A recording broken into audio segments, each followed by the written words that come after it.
Hola niños y niñas de la clase de vencedores, y como saben, cualquier otra persona que vea este video es completamente bienvenida. Que diga niños y niñas al principio no quiere decir que se tengan que salir del video, que digan, rayos, no puedo ver este video porque no soy un niño ni una niña. No, todos pueden verlo, ya lo saben. Espero que estén muy bien, espero que hayan tenido una buena semana. Creo que ya nos queda poquito de vacaciones. Espero que hayan disfrutado durante sus vacaciones y que ahora estén contentos y con ánimo, ya que van a entrar de nuevo al colegio, los que van a entrar al colegio, sino los que van a entrar a la universidad o los que van a empezar de nuevo con el trabajo o con lo que sea. Puede que sea un poco frustrante, puede que sea un poco como que nos da rabia o nos da lata, pero como he dicho antes, seamos agradecidos de cada día, de cada momento, incluyendo entrar al colegio, entrar al trabajo, entrar a clases de la universidad o lo que sea. Seamos agradecidos porque tenemos la oportunidad de tener educación, de tener un trabajo que permita que nos sustentemos. Si somos agradecidos de las vacaciones, entonces también tenemos que ser agradecidos de las clases y del trabajo. Porque si no fuéramos al colegio o si no trabajáramos, no serían vacaciones lo que tenemos, no sería un descanso de hacer cosas, sino que sería simplemente no hacer nada. Y significaría, por supuesto, que no tengo acceso a los estudios, y hay mucha gente que no lo tiene. Por lo tanto, seamos agradecidos de que podemos estudiar. O significaría que no tengo un trabajo, sino que estoy cesante. Y mucha gente es cesante y sufre porque no sabe si va a llegar a fin de mes, porque no sabe si va a tener suficiente alimento en su mesa cada día. Pero si tenemos un trabajo y ya vamos a volver de las vacaciones, entonces seamos agradecidos y no nos olvidemos de orar por aquellas personas que no tienen las mismas oportunidades que nosotros. Y no solo de orar, sino de que también cuando vemos necesidad podamos prestar una mano. Y habiendo dicho eso, vamos a comenzar la clase. Seguimos estudiando los evangelios, como bien saben. Ya vamos bien adelante. Hemos avanzado mucho, no nos hemos dado ni cuenta. Y vamos a leer Marcos 16. Vamos a repetir el versículo 11 que lo leímos en la clase pasada, hace 2 semanas. Lo leyó mi hermano. Pero vamos a, obviamente, avanzar. No nos vamos a quedar detenidos en lo mismo para poder seguir aprendiendo. ¿Qué dice así? Ellos, cuando oyeron que vivía Jesús y que había sido visto por ella, por María Magdalena, no lo creyeron. No lo creyeron. Vamos a orar. Señor Jesucristo, nosotros ya sabemos que tú resucitaste. Ya creemos, Señor mío, que tú resucitaste. Y te damos muchas gracias porque nos abriste el entendimiento para poder comprender esa verdad maravillosa y las consecuencias que trae, Señor mío, como por ejemplo la salvación de nuestras almas.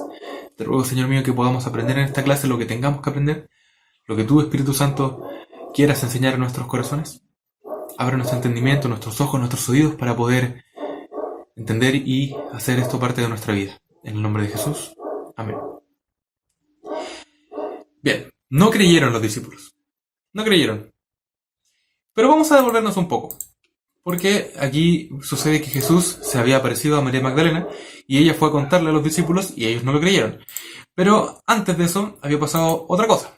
Vamos a Juan 20, que dice: el primer día de la semana, María Magdalena fue de mañana, siendo aún oscuro, al sepulcro, y vio quitada la piedra del sepulcro. Entonces corrió y fue a Simón Pedro y al otro discípulo, aquel al que amaba a Jesús. Y les dijo: se han llevado del sepulcro al Señor, y no sabemos dónde lo han puesto. Allí salieron corriendo Pedro y el otro discípulo y fueron al sepulcro.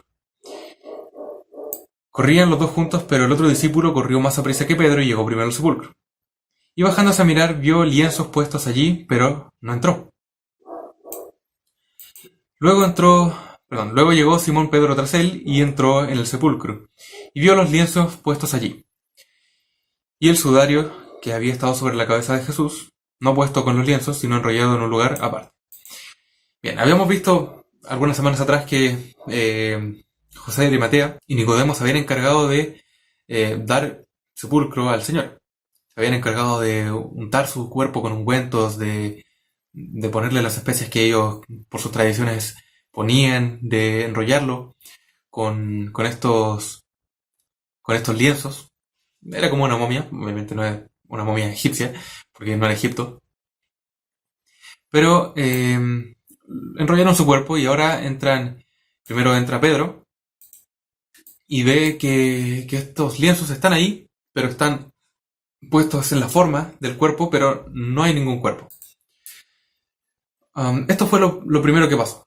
María ve que quitan la piedra, o que la piedra estaba quitada, llama a los discípulos, estos dos, Pedro y Juan, van al sepulcro, ven que es cierto, la piedra no está, tampoco está el cuerpo, y dice que entonces entró también el otro discípulo, que es Juan, que había venido primero al sepulcro, y vio y creyó. Y normalmente entendemos esto de que Juan vio y creyó, como que Juan vio que no había cuerpo y creyó que Jesús había resucitado. Pero si digo que esto había pasado antes de lo que leímos anteriormente, de que se le aparece Jesús a María y después ella le dice a los discípulos y no le creen, entonces no puede significar que Juan vio que no había cuerpo y creyó que Jesús resucitó. De hecho dice en el versículo siguiente, porque aún no habían entendido la Escritura, que era necesario que Él resucitase de los muertos. Entonces tenemos que siempre tener ojo. Como les digo, no se puede leer la Biblia fuera de contexto ni para defenderla, ni para atacarla. Ya hemos visto muchas veces que sacan de contexto algunos versículos aquellos que quieren desacreditar la Biblia, y cuando leemos el contexto entero nos damos cuenta de que no significa lo que ellos creen. Pero también pasa mucho que los cristianos cometemos ese error de leer versículos fuera de contexto, como decía mi hermano en la clase pasada.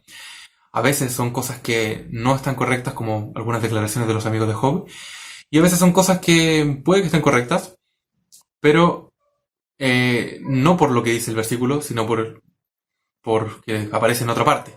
Por ejemplo, Juan, por supuesto que sí creyó posteriormente que Jesús había resucitado de los muertos. Y si nosotros leemos aquí que Juan vio y creyó, decimos, sí, aquí dice que Juan vio y creyó que Jesús había resucitado. Es verdad que Juan creyó, pero este versículo no es el que lo afirma. ¿Qué es lo que afirma este versículo? Que vio y creyó que se habían llevado el cuerpo de Jesús. Solamente eso. Pero aún no había entendido que había resucitado su Señor. De hecho, lo que acabamos de leer del versículo 8 de que Juan vio y creyó está en el versículo 8 del capítulo 20 de Juan, y ya en el versículo 13 se aparece Jesús a María Magdalena. En el 18, María Magdalena va a contarle a los discípulos, y ahí se complementa con esto que leíamos de que lo oyeron, de que Jesús vivía, pero no creyeron. Y aquí quiero decirles otro error que cometemos, y es que normalmente llamamos a Tomás el discípulo incrédulo, porque él exigió que apareciera Jesús frente a él y que él pudiera meter los dedos en la llaga de sus manos, y así solamente iba a creer que Jesús había resucitado. Pero vemos aquí que ya María Magdalena le había contado a otros discípulos como Pedro y Juan que había resucitado al Señor, y ellos tampoco creyeron. Tomás no fue el único incrédulo. Todos los demás discípulos les costaba creer que Jesús había resucitado porque no habían entendido la Escritura.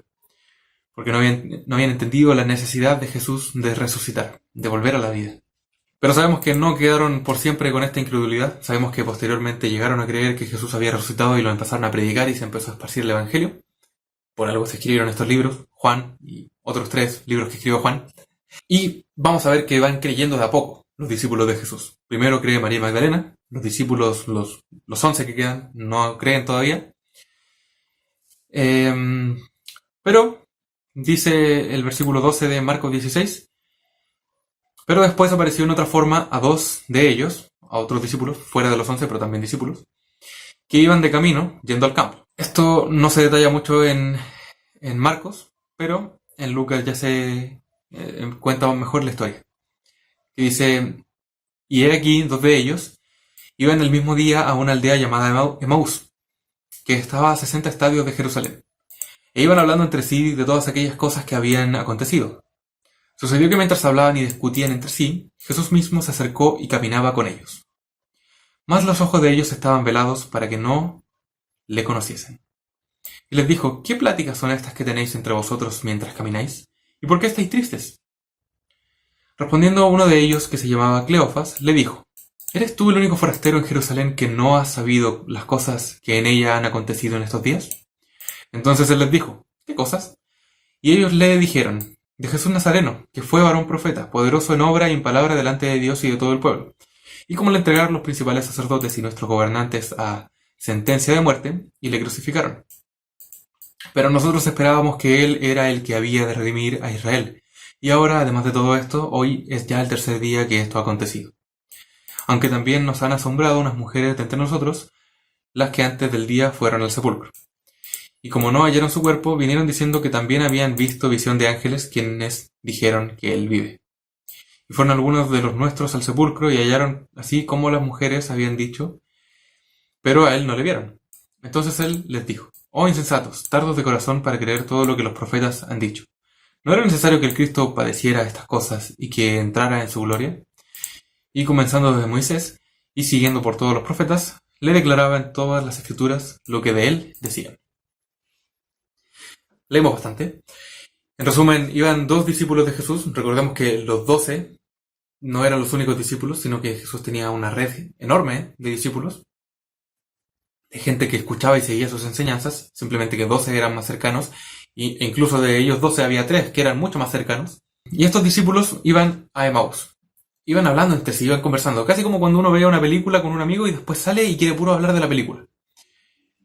Solamente que en este caso era algo real, era algo serio, era algo importante, irrelevante. Y relevante, no irrelevante. Y era que Jesús había muerto, que lo habían crucificado, que habían sacado la piedra, etcétera, etcétera, todo lo que ya hemos visto durante estas clases. Ellos iban conversando y se les aparece Jesús, pero en una forma que ellos no lo pudieron reconocer, que no supieran quién era.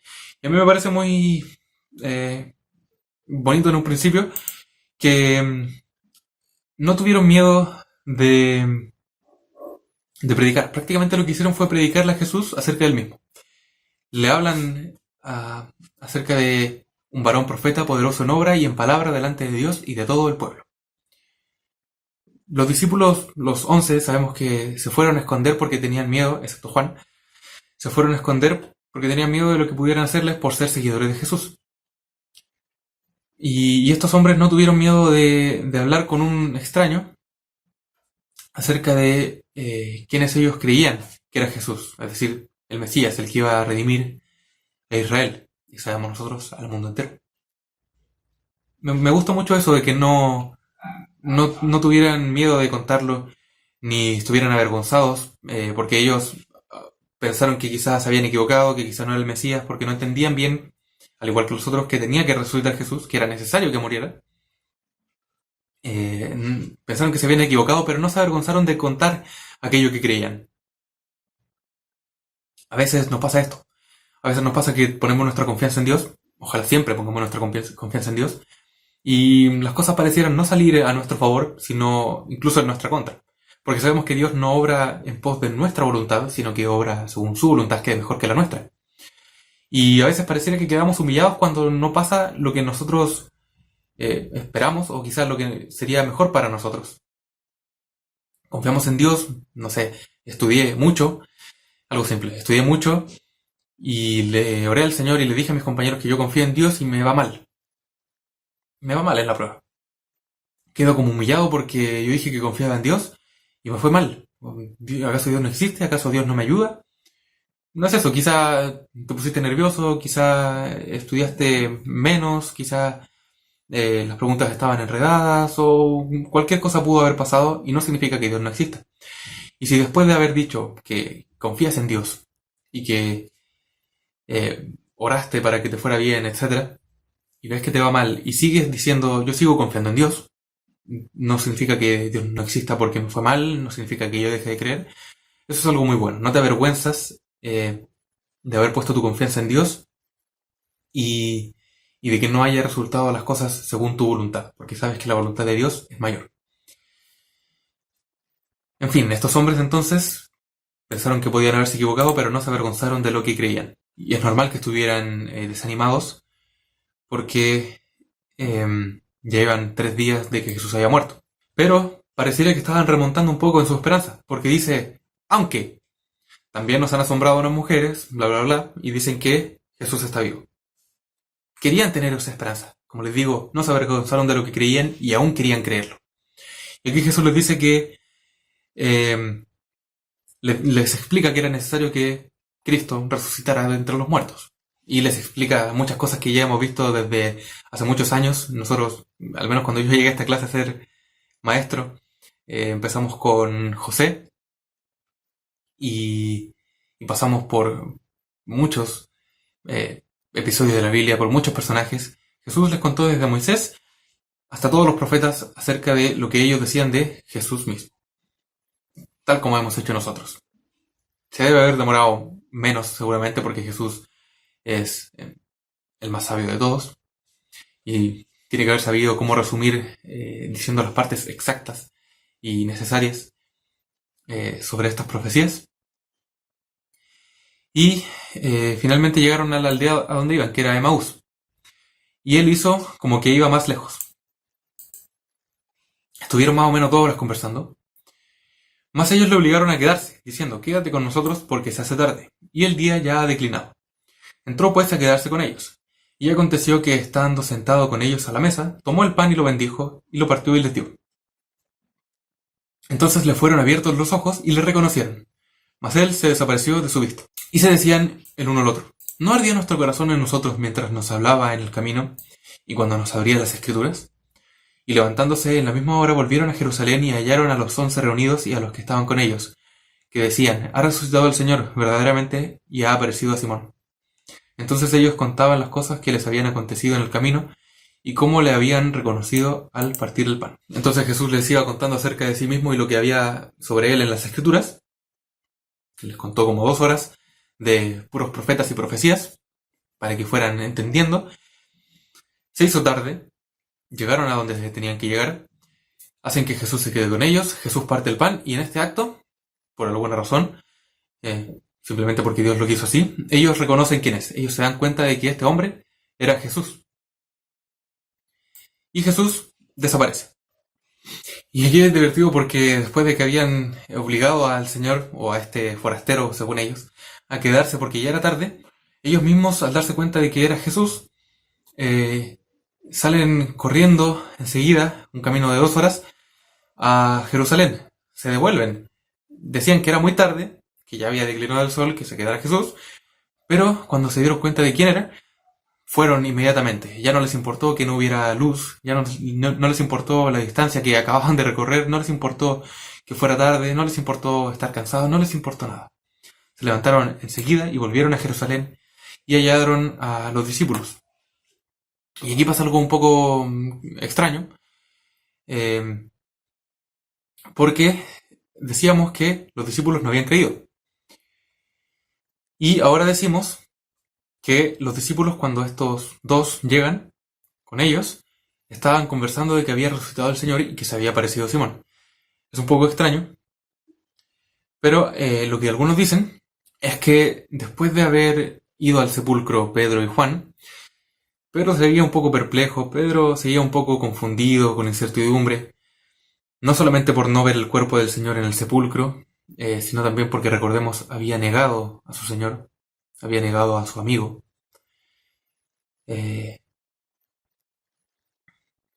Probablemente se sentía culpable todavía, probablemente aún se sentía indigno, y es muy posible que Jesús, después de regreso del sepulcro, se le haya aparecido a Pedro. Que el mismo día que fue al sepulcro y vio que no había nada, más tarde se le hubiera aparecido el propio Señor. Y que después Pedro también le había contado a los demás discípulos que había resucitado, que se le había aparecido. Entonces por eso cuando estos 2 llegan con los 11, están conversando acerca de esto. Se le apareció a María Magdalena, se le apareció a los de Emaús y se le apareció a Pedro. Y no hay ningún problema, recordemos, Jesús es Dios y Dios es omnipresente, no hay ningún problema en que se le haya aparecido a los de Emaús y a Pedro al mismo tiempo. Y cuando llegan estos 2 con los 11, se confirma mutuamente que el Señor había resucitado, que el Señor estaba vivo, que se les había aparecido por uno y por otro lado. Y conversaban estas cosas y de repente, mientras estaban hablando, una tercera confirmación, o una segunda confirmación. Jesús se puso en medio de ellos y les dijo, paz a vosotros. Y cuando les hubo dicho esto, les mostró las manos y el costado, y los discípulos se regocijaron viendo al Señor. Entonces Jesús les dijo otra vez, paz a vosotros. Como me envió el Padre, así también yo os envío. Y habiendo dicho esto, sopló y les dijo, recibid el Espíritu Santo. A quienes remitiereis los pecados, les son remitidos, y a quienes se los retuviereis, les son retenidos. Como ya había adelantado antes, Tomás no estaba en este momento que Jesús se les aparece y les dice, paz a vosotros, sino que llega luego, no sé si en otro día o más tarde, le dicen, se nos apareció el Señor. Entonces, y entonces él les dijo, si no viere en sus manos la señal de los clavos y metiere mi dedo en el lugar de los clavos y metiere mi mano en su costado, no creeré. Pero 8 días después se le aparece el Señor otra vez a ellos y les dice, paso a vosotros. Ahora sí estaba Tomás. Y le dice, pon tu dedo aquí para que creas. Y Tomás dice, no, ya, ya creo. Dice, entonces Tomás respondió y le dijo, Señor mío y Dios mío. Jesús le dijo, porque me has visto, Tomás, creíste. Bienaventurados los que no vieron y creyeron. Y como decía, se le dice el discípulo incrédulo a Tomás porque Jesús le dice directamente que no sea incrédulo sino creyente. Le dice, porque me viste y creíste. Pero a los demás les pudo haber dicho exactamente lo mismo. Porque todos los demás necesitaron verlo para creer. Todos, María Magdalena, al ver el sepulcro vacío, pensó que se le habían robado el cuerpo. Se tuvo que aparecer Jesús para que lo creyera. Lo mismo con Juan y Pedro. Lo mismo con los de Maús, aunque tenían cierta esperanza sin haber visto todavía al Señor, o habiéndolo visto sin saber que era Él. Y lo mismo ahora con Tomás. Todos ellos necesitaron ver para creer. Todos ellos fueron incrédulos, pero se volvieron creyentes. Su entendimiento fue abierto y su esperanza fue renovada. Y nosotros aún podemos verlo, ¿sí? No hay ningún impedimento para que Jesús se aparezca frente a nosotros cara a cara. No hubo ningún impedimento para que incluso después de haber ascendido, que aún no lo vemos, se apareciera ante Pablo. Pero, como dice aquí, bienaventurados los que no vieron y creyeron. Y también puede que esa frase esté en pasado, pero también va hacia el futuro. Bienaventurados nosotros que no hemos visto al Señor y aún creemos. Y como creo que hemos explicado en otras clases, la palabra bienaventurado no significa que tienes una bendición especial o una recompensa o un regalo. Bienaventurado significa feliz. Felices los que no vieron y creyeron. Felices los que no vieron y creyeron. Porque a veces estás esperando una señal milagrosa, a veces estar esperando que Jesús mismo se aparezca frente a nosotros para creer, nos da ansiedad, nos da estrés, nos da incertidumbre. En cambio, creer, tener la certeza de que Jesús está vivo, que hace 2000 años se murió y ahora que hace 2000 años murió y ahora no. Creer que hace 2000 años murió y resucitó el tercer día sin haber visto su presencia física ante nosotros, nos da mucha alegría, nos da mucha tranquilidad. No estamos esperando señales milagrosas y maravillosas, sino que tenemos una confianza firme, segura, que no se va a mover. Todos ellos tuvieron que ver para creer. Nosotros no hemos visto y espero que creamos con toda certeza. Espero que creamos firmemente que Jesús es el Señor, que está vivo, que no va a volver a morir jamás y que está reinando en gloria y majestad a la diestra del Padre en el cielo. Se me cortó la grabación justo cuando iba a orar, así que vamos a ahora terminar con una oración esta clase. Señor Jesús, muchas gracias por tu amor, por tu misericordia, gracias por permitirnos leer estas cosas maravillosas que pasaron hace tiempo y por permitirnos formar parte también de las cosas que tú dijiste. Somos bienaventurados, Señor mío, porque no te hemos visto, pero hemos creído en ti. Y te doy muchas gracias por la esperanza segura que nos das. Gracias, Señor mío, porque un día te veremos, Señor mío, no te vemos ahora, pero veremos tu presencia física un día manifestada en toda su gloria y majestad. Gracias, Señor mío, en el nombre de Jesús. Bendícenos y ayúdanos a vivir siempre mirando a ti. En el nombre de Jesús. Amén. Nos vemos entonces la próxima semana en el templo. Adiós.